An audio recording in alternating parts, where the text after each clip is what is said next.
Welcome to History Today, Episode 5. It's always Halloween somewhere.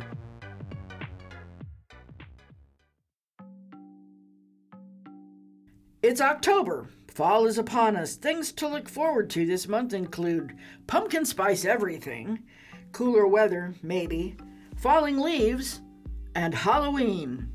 With me today, I have Mallory Hewlett-Cantu, Marketing Manager for the Joliet Public Library, and my Halloween bestie. Several years ago, Mal and I did a test podcast. Of course, it was all about local ghosts, so we thought we would revisit the podcast for the current Halloween season. Welcome to History Today, Mal. Thank you, DJ Anita. Happy to be here today. And I just want everyone listening to know this is going to be a fun podcast. We are going to be having fun. We're going to be talking about history. We're going to be talking about ghosts. We're going to be talking about spirits, about haunted Joliet. But we are going to have fun because I am the first guest, right? You are. Wow. The first guest. I feel honored. I do. Thank you for having me. Let's get started with this fun podcast. We're going to learn about the different types of ghosts. My favorite type of ghost is the interactive personality ghosts. And that kind of ghosts are most common in hauntings and usually appear in a form similar to when they were alive. So would these be the kind of ghosts that you hear about most often? Maybe in like, what am I thinking? Like media, on TV, in movies?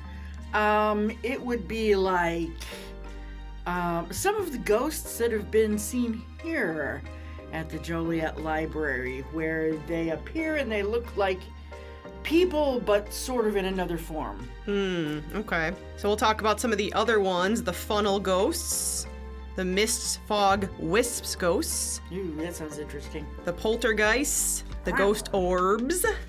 So, those mist ones, that's pretty much what that's what the title says. It's looking like mist or swirling mists. Poltergeist, one of the most popular terms because of the movie, right? The movie Poltergeist. Yeah, definitely. It means noisy ghost because it is said to have the ability to move or knock things over, make noise, and manipulate the physical environment. Orbs, probably my favorite. You ever notice in a picture that you see kind of like a spooky orb in the picture next to your shoulder or something, and then you say, oh, that's, I always say, hey, that's Grandma visiting. Grandma visiting. Well, downstairs in the local history room, no matter where you stand and take a picture, you've got orbs in the picture. Mm-hmm. But that's because the light bulbs are round. Oh. Wow. That is true, now that I think about it. I've taken lots of promotional photos in the local history room, and those lights do really reflect off the glass down there. Absolutely. So you really have to stand in the right place, and there's only one right place to take a picture. The last one, funnel ghosts. Oh. Most often spotted in homes or old historical buildings, like the one we're sitting in right now. The funnel ghost or vortex is frequently associated with a cold spot. They usually take on the shape of a swirling funnel, and most paranormal experts believe they are a loved one returning for a visit, or even a former resident of the home. Very interesting, the different types of ghosts. Now you want to talk about these haunted places in our hometown of Joliet? Yeah, we're going to talk about 5 homes in Joliet. They're all on the west side of Joliet, and we'll be talking about some other known to be haunted places. We're going to mention those later. We're going to start off today with the Scott Mansion, which is probably the most haunted house in Joliet. It was built in 1882 for Hiram Scott, and he was a Civil War veteran and Joliet's first barbed wire manufacturer. He had the home built on a hill so that he could look out over his manufacturing businesses. He held 10 patents for barbed wire, and the house was 4,960 square feet, so it is a big house with multiple floors. Looks very scary. Gothic almost. I'm not sure what the proper term would be for this style of home, but when you look at the picture, it's got a big scary wrought iron gate, and it's got, like Anita said, maybe 3 or 4 floors. There's the 3 floors, and then I don't know Is that the widow? It's not the widow's walk, is it? It's It may be called that. Not sure. Legend has it that there were 2 kids that died in the home, and 3 of the home's owners also passed away while they were living there. There was a teen that was fatally shot just outside the home. I have no recollection of that, but it was in the documentation that I found. And one of the owners was working to turn the home into a Victorian life museum. Oh, wow. And he died suddenly and unexpectedly while working in the house, only 6 months after he had purchased it. His family took over the payments of the house. It was listed for a bargain price sometime later, and because it was listed and everyone knew it was haunted by then, the price went really low and it was sold. There have been more than a couple paranormal investigators that have gone to the home over the years, and people report cold spots, heavy dark vibes. There's a doll room. Everybody's scared of doll rooms, which, were pretty popular in the Victorian time. And visitors feel a sudden urge to leave the room. There have been reported voices, and people feel fingers running through their hair, and there are those strange lights and orbs. Interesting. And the dark vibes. I recall a couple years ago when I was looking for a house, and there was only one house I went into. The second I walked into it, I felt that darkness when I walked in. So, when you ever go walk into a room and you get that strange feeling, that's kind of what we're talking about here with those heavy dark vibes. You got it, and I'd like to avoid those. Yes. You just want sunny vibes? Yeah, just those sunny vibes.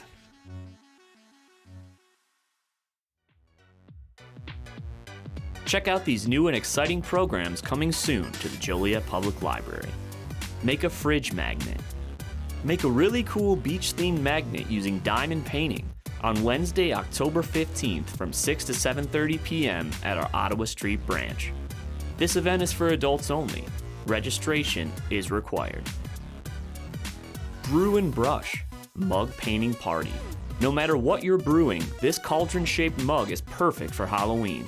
Stop by our Ottawa Street branch on Wednesday, October 22nd from 5:30 to 7:30 p.m. to paint your own Witch's Brew mug with guided instructions from Ceramic Creations of Joliet. This event is for adults only.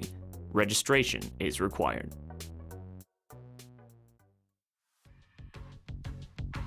All right, let's move on to the Frank Shaver Allen house.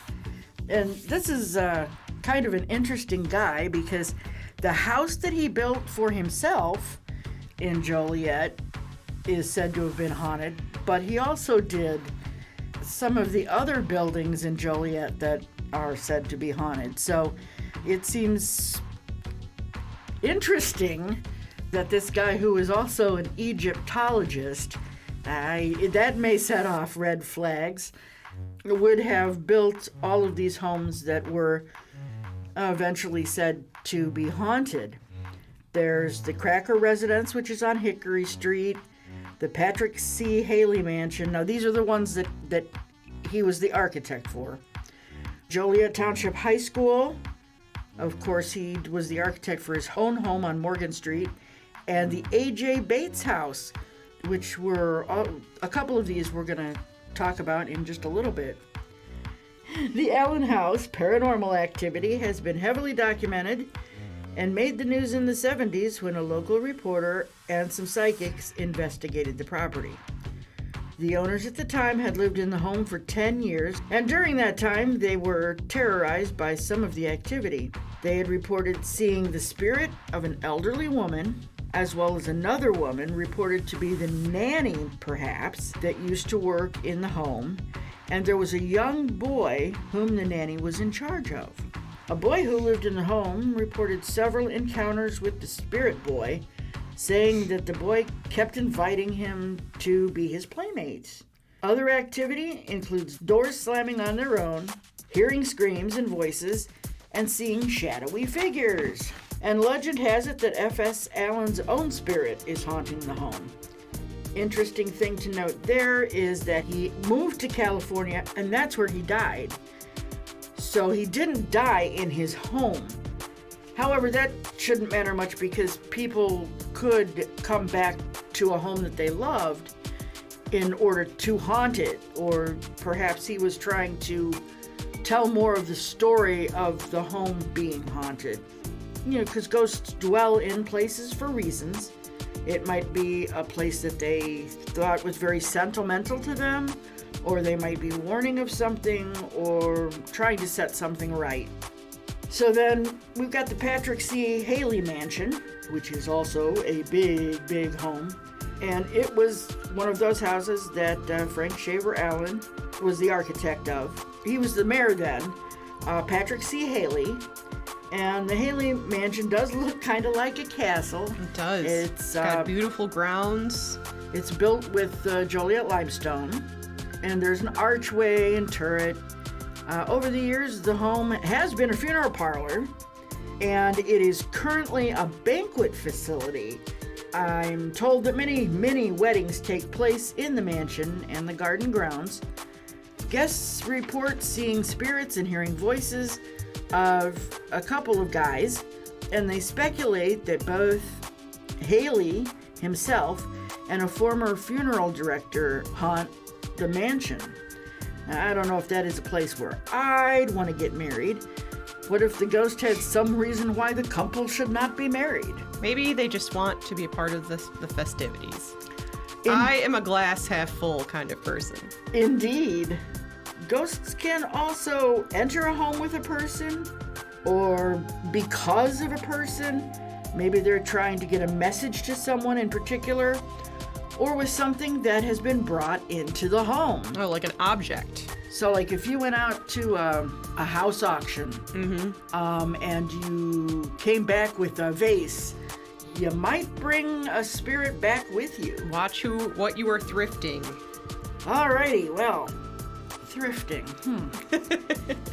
Let's go on to the A.J. Bates house, which I believe is maybe known as the Flowers house because it was also more recently owned by a family with the last name Flowers. But this house is on Western and Wilcox, right on the corner. Can't miss it. Big red house. And it's in the Upper Bluff district. And it was another house that was designed by Frank Shaver Allen. So that's starting to be a familiar name. Right. He wasn't the Egyptologist, though, or yes, was he? that was the Egyptologist. I'm seeing a trend here. I'm not exactly sure what an Egyptologist is, but I will certainly do some research on that later. And it was created from his usual limestone block that he usually used. And as I said, this one is sort of, the outside is red, and it's a mixture of Romanesque and Queen Anne styles, if you're into architecture. Native Jolietans have heard rumors passed down for years about the seedy past of this home. Dr. Bagnosi is said to have done illegal abortions on the third floor of the home, as well as experiments on people. In general, people who grew up in that area have always known this to be a haunted or creepy house. I get that. Supposedly one of the former owners who was planning on rehabbing the home ran out of money, and in a desperate effort to try to recoup the cost, he attempted to set the house on fire. Wow. In the front parlor on the main level. The fire destroyed only a small portion of the original wood floor, but gee, perhaps a ghost started the fire and not the owner. Or maybe the ghost is the one that kept it from spreading. Guess we'll never know.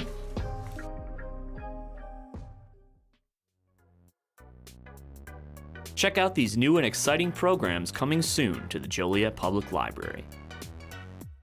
The Borden Murders, the original CSI. Lizzie Borden was charged with the double murder of her father and stepmother, but was eventually acquitted of the charges. The murders remain unsolved to this day. Learn the details of the unsolved double murder mystery at our Ottawa Street branch on Wednesday, October 22nd from 6:30 to 8 p.m. This event is for adults only. Registration is required. Incredible Bats. Live bats and other misunderstood creatures. Stop by our Ottawa Street branch on Thursday, October 23rd from 7 to 8 p.m. and experience the exotic presence of these often misunderstood animals, including fruit bats, a python, boa, and tarantulas, with trained handlers from Incredible Bats. Earn a new appreciation for these creepy creatures in this interactive animal event. This event is for adults only. Registration is required.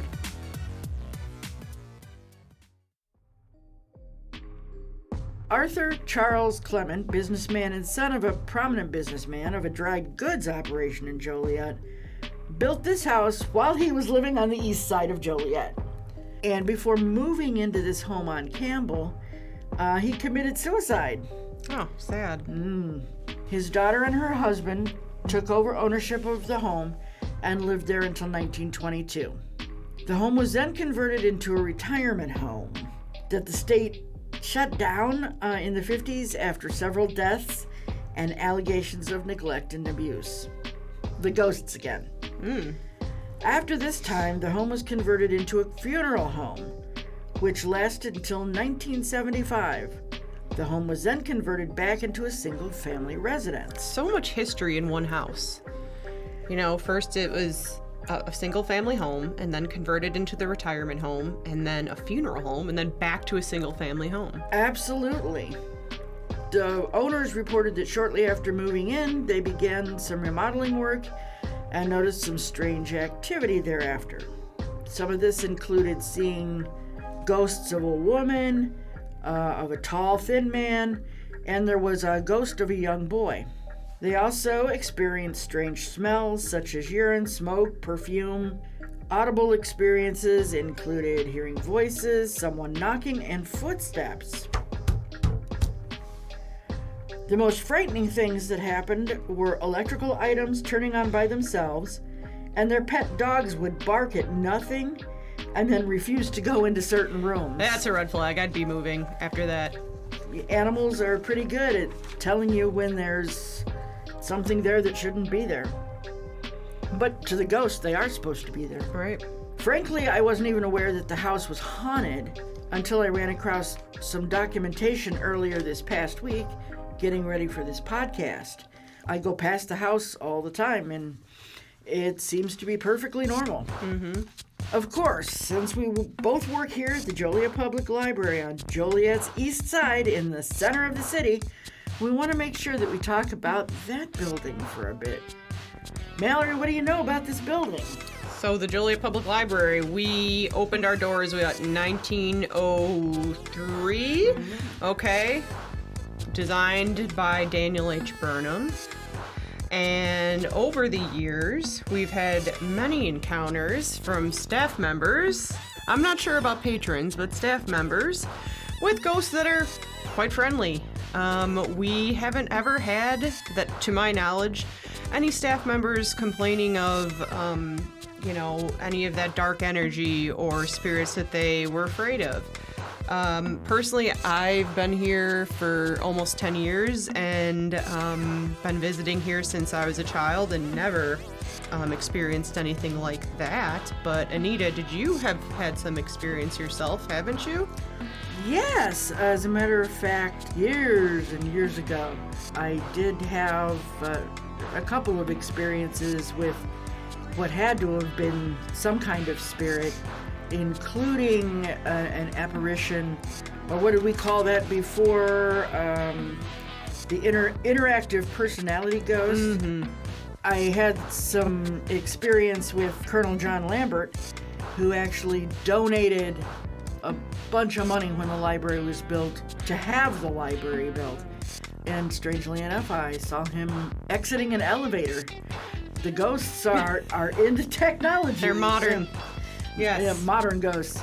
But like Mallory said, we've never, ever had one who was a demon. No, that's or great. mean, you know. Right. They've never chased anybody out, as far as I know. It seems they're happy we're here, happy with the work we're doing. I'm not going to speak for them, but Well, you know, there's got to be some reason they're here, and I'd like to think it's because they're watching over their library. People who loved the library maybe decided that this was the place to be. It is a beautiful building. Lots of room. Lots and lots of room. So, there's some other places in Joliet that are haunted. Like there's the University of St. Francis, the old Mother House, which was the convent. It was opened in 1881, and the college, which is now University of St. Francis, was opened in 1920. You know, we'll leave the old Joliet prison to be talked about by somebody else. That was opened in 1858. And Absolutely worth the tour if you are looking. Absolutely worth the tour. What are some other places? The Rialto Square Theater. Probably not a shock to anyone listening if you know about Joliet. The Rialto is said to be haunted. They've done haunted tours in the past. That was opened in 1926. The Will County Farm Cemetery. Is that the cemetery? Cemetery. Will County Farm Cemetery, Potter's Field, 1850. The Old Joliet Prison Cemetery, 1858. And the Stateville Prison Cemetery. Notice that here we do mention a couple of places that are not buildings. They are cemeteries, but they are not buildings. And cemeteries may be more haunted than other places, simply because that's where we have put our relatives and friends who have passed on. So, anyway, it's time to wrap up this podcast number 5. Remember to be safe and stay well. And happy Halloween.